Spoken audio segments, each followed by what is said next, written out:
So welcome during this intro webinar of Awingu, and specifically on the home working use case, which is obviously a very actual request and requirement today. So I'm Arne Mayer, I'm Chief Marketing for Awingu. What we'll be talking about, uh, what's the agenda for today? I think first of all, let's do a quick introduction into Awingu for those that are not familiar with Awingu. As part of that, I'll explain what the technology is, what the company is. I'll do a quick demo, not going into the food details, but at least catch some of the basic functionalities. Then we're going to talk home working specifically and some of the challenges that we see or that we've actually seen businesses come to us in the past couple of weeks. So from there, we're going to go to, if you're interested, how do you get started? What are the different steps? Where can you get what? And then at the end, we have some time for Q&A. Again, we're in a small group, so if you have any questions, don't hesitate. You don't need to wait per se till the very end.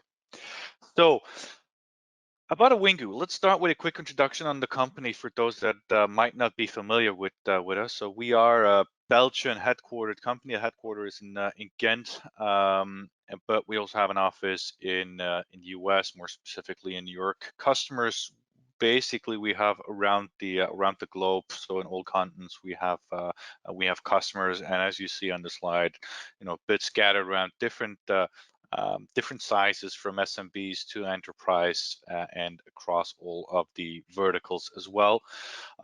Timeline-wise, so we were founded as a company in 2011. The product that is there today, because we're a single product company, is there since 2014, but we are today in the fourth generation, heading towards fifth generation of the platform. And we're obviously very glad to have recognition not only from our channel partners and alliance partners and customers, but also from analysts like Gartner and Ovum and Forrester, etc. So very excited about that. Now, what is Awingu? Awingu is, and I'm using the label which Gartner is using, which is a unified workspace. So we are a unified workspace. This is also the domain where we are nominated as a cool vendor by Gartner. But what we do specifically, because unified workspace means a lot and it's not very specific. So what we do is we make any type of desktop application, file share, etc., available in a browser so that you can work within a browser from any type of device, be it Chromebooks, tablets, Windows devices, whatever. And the only thing you need is a connected browser, and you can get access to all of your IT assets, so to speak. Not only this, but we add security and compliancy wrappers around it. And then finally, Awingu is delivered as a software. It's a virtual appliance, or call it a gateway if you want, which can be installed on the cloud of choice of your customer or of you as a business. So let's have a quick look at the architecture. I'm not going to go into details, but just want to make sure that everyone understands what the basic concept is behind Awingu as a solution. So Awingu, as I said, is a virtual appliance. It's a piece of software. You install it on any type of hypervisor. Images are available, any type of hypervisors.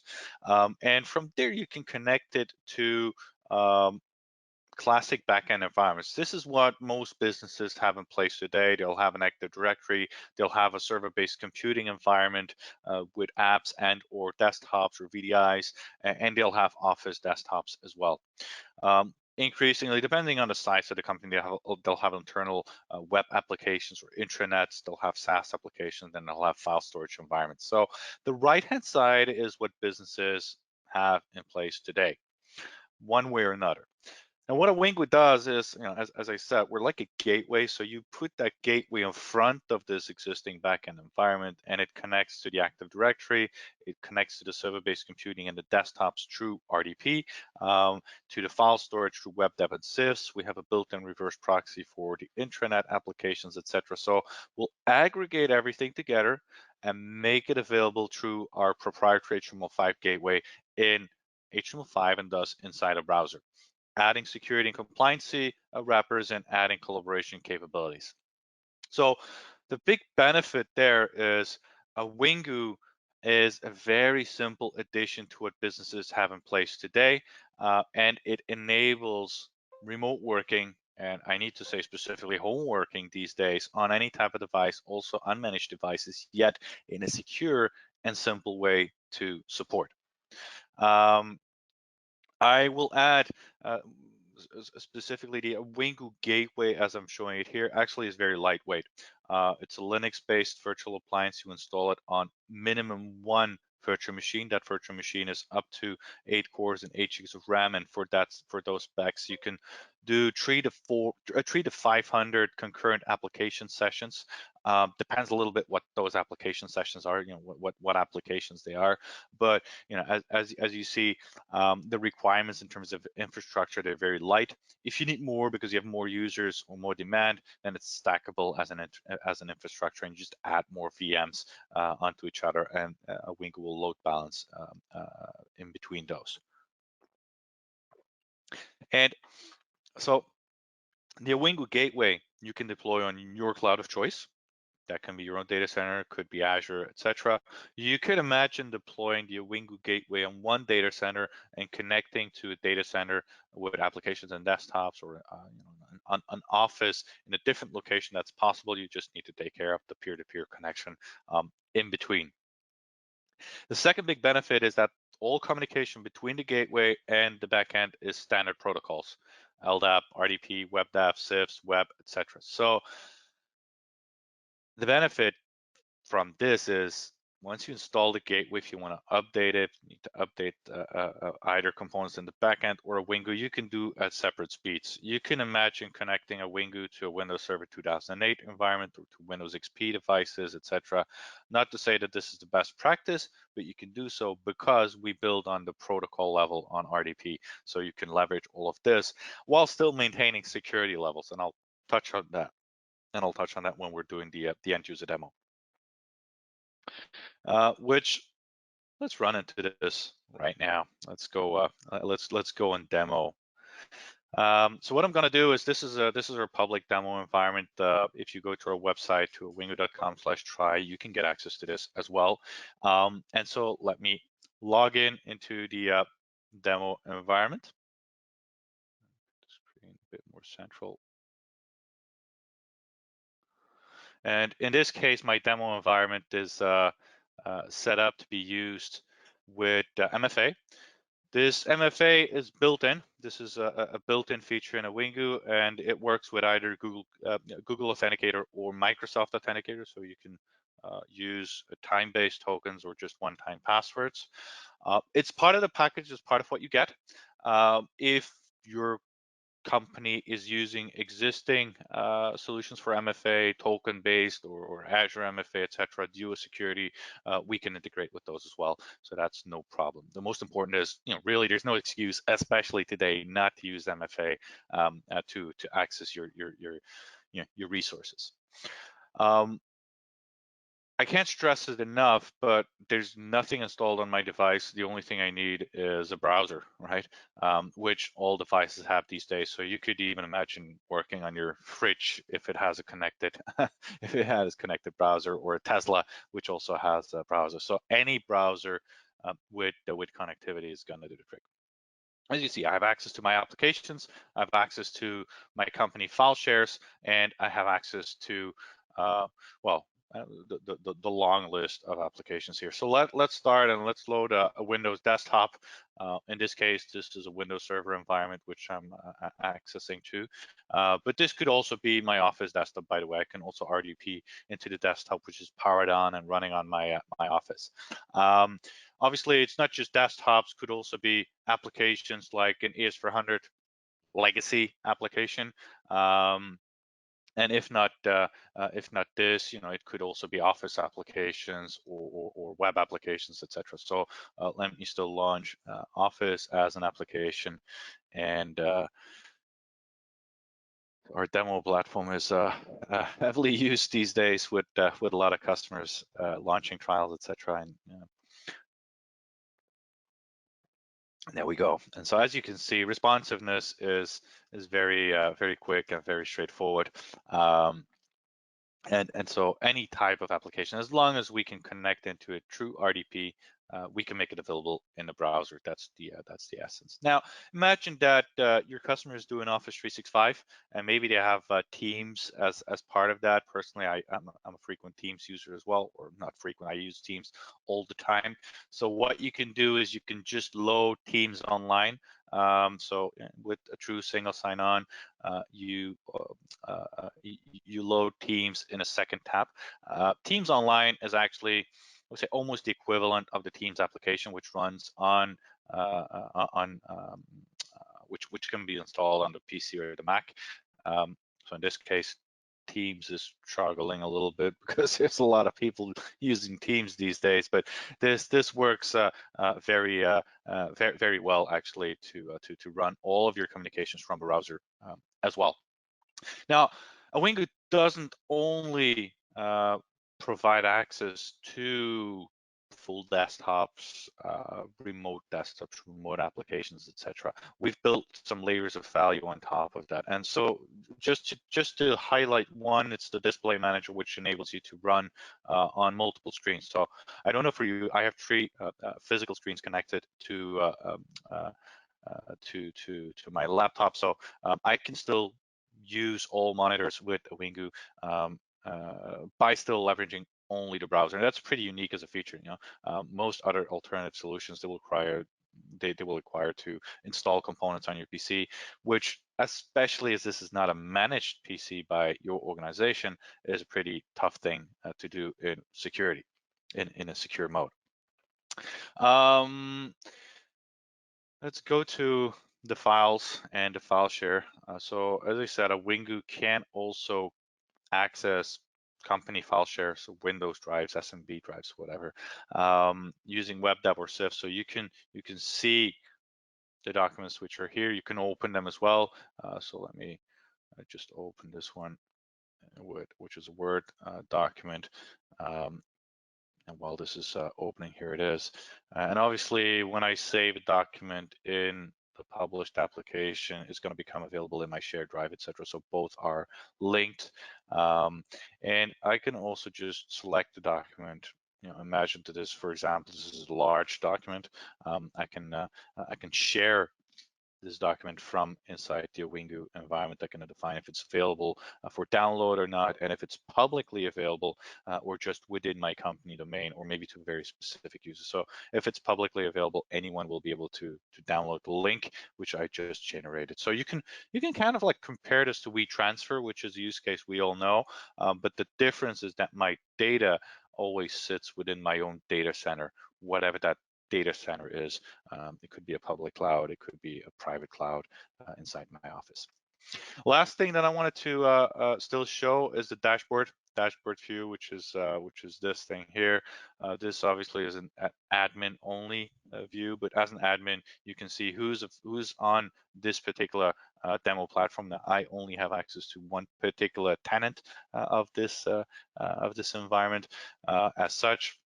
And even here, what I can do as a support engineer, suppose that I got to take it from, one of the users says the AS400 terminal is acting up, I can request control of this AS400 session. And so my end user here, he will see the request, he will see the request and it can grant the request to give access to support to this particular session. Now, in terms of usage and auditing, I think especially in GDPR context, this is an important thing. So you can have a full trace on what users basically did, what applications they opened, from what IP address, what point in time, what their rights were at that moment, if they shared documents, etc. So everything is available here. It can be exported. We keep it in the Awingu virtual appliance for 13 months as well. So I think that's these days, especially, a very interesting addition to the solution. Let's have a look at the specific challenges for home working. So first of all, what we've seen in the last 2 weeks since the Corona crisis hit or started to hit Italy at scale, we started to get a lot of questions from there.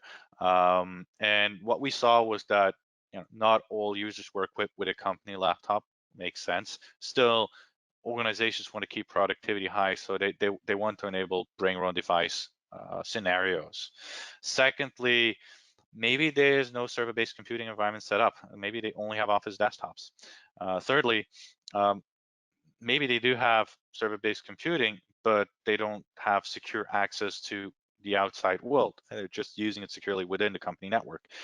Especially today, I know that we might get tempted to find a quick solution, but the security part is equally important because, well, as you probably have seen, the amount of cyber attacks is increasing rapidly because of the lockdown effects and because of the corona outbreak. Fourthly, bandwidth. Bandwidth also is a challenge, especially with those organizations that have VPN-based solutions for remote working. So let's see how Awingu tackles those challenges. And I think first of all, users that don't have a company laptop, as you can imagine, not really a problem. Awingu is perfect for bring your own device. As long as you have a device with a browser and you have internet connectivity, that works. So nothing to install on the device, which means that you as a support organization, you're not overloaded with tons of questions, how to install this or that agent, and it's not working on Windows 7, but it's, all those things. No, just take the browser, by preference Chrome, because it's the most robust browser these days. But again, it's not that's the preference. It'll work on other browsers as well, like Safari and Internet Explorer and Edge, etc. The MFA is built in. Please use it. It's just part of the product. It just makes it a lot more compelling and adds a lot of layers of security by just using MFA. Things like multi-monitor, virtual printing. I didn't show virtual printing, but we do enable printing as well for bring your own device users. So basically what you do is within the browser, you generate a PDF document, which can then be printed to whatever printer is connected to your bring your own device, because the last thing the IT department wants to do is manage a gazillion different printers on a gazillion different platforms out there. So here, that's simple. It just works. It keeps working as is for the end user, and audit logs are available as well. So that's an important asset as well. The second big question was, organizations, they don't have server-based computing in place maybe, and or maybe not for all users, and they just have desktops running in the office. This has become our #1 use case in the last 2 weeks, to be quite honest, because Awingu is a very easy way to connect remotely to those office desktops. And so as the high level graph shows, you install the Awingu gateway, you connect through RDP to all of the different desktops, and you make that RDP stream available in HTML5 in security to end users in bring your own device mode. It does mean that the desktops in the office need to stay powered on. That's sure, but you add security. You don't just want to enable RDP access into this or that machine. So you add your security connection. It is very quick to set up. Just it can be up to a couple of hours, and actually we've built scripts that help you import all of the desktops into the Awingu gateway, etc., and allocate which desktop is which user, etc. There's not really a user rollout, so you can go really quick. The user rollout is go to this URL, use your Windows login and password, and configure the MFA, and you're in. Total cost of ownership is also optimized because, especially in this scenario, there's no Microsoft RDS CALs that apply, and the infrastructure footprint, as we discussed for Awingu, is also very lightweight. Bandwidth requirements are also light. We'll get back to that in a second. And obviously, it's not because in this scenario we're talking about using Awingu as a gateway for to give remote access to desktops, office desktops. You can also use that same gateway to connect into server-based computing environments like remote applications, remote desktops, VDIs, etc. Third challenge on security. Again, this is not the time to make any type of compromise in security. Don't be tempted to give open access to RDP, for example.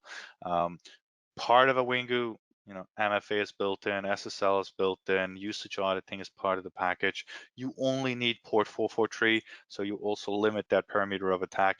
Granular usage controls are built in, so you can define which user or user groups, are they allowed to download? Are they allowed to do copy paste? Are they allowed to use the virtual printer, etc. at home? So you can really narrow down what users can do to avoid leakage of confidential information, maybe. And then the last bit, the bandwidth constraints. And there, already touched it, but an estimated 80 to 100 kilobit per second up and down is what you need for a good experience. So bandwidth really is not the challenge behind the solution. You need like a constant bandwidth. There's very little peaks in there. Which basically means, and I myself, I do this quite a lot, just when in the pre-corona era, I used to take a lot of meetings from a parking lot and get work done from there, or even do demos from a parking lot. So I have the WebEx Plus, the Awingu Stream in 3G. That it works smoothly. The thing which will impact your user experience most is the latency. Ideal is anything below 350 milliseconds, and actually optimal is anything below 60 milliseconds. But this will be the case for any remote access like solution. So the latency always needs to be optimal. Obviously, Awingu isn't just about remote and home working. We help our customers in a variety of use cases, all using the same solution, the same software.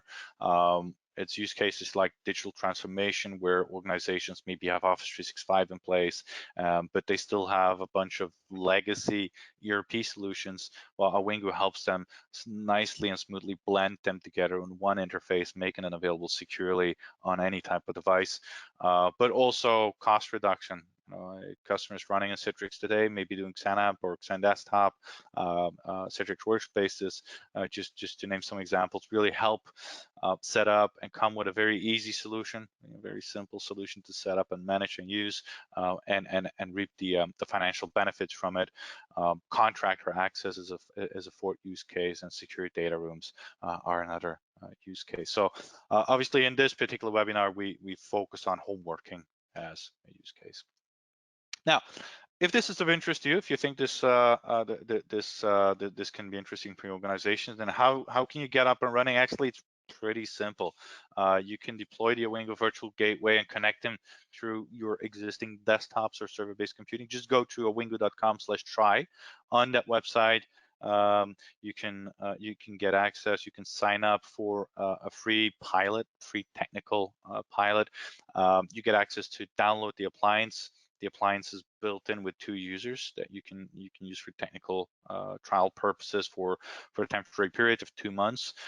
All the documentation, like getting started guide, getting started videos, are there, and you can also access our support team through support@awingu.com.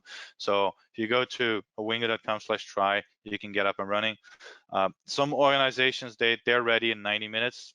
Sometimes it's going to take longer, but just to say it can go really quickly. If you want to do a trial in Azure, that is also possible.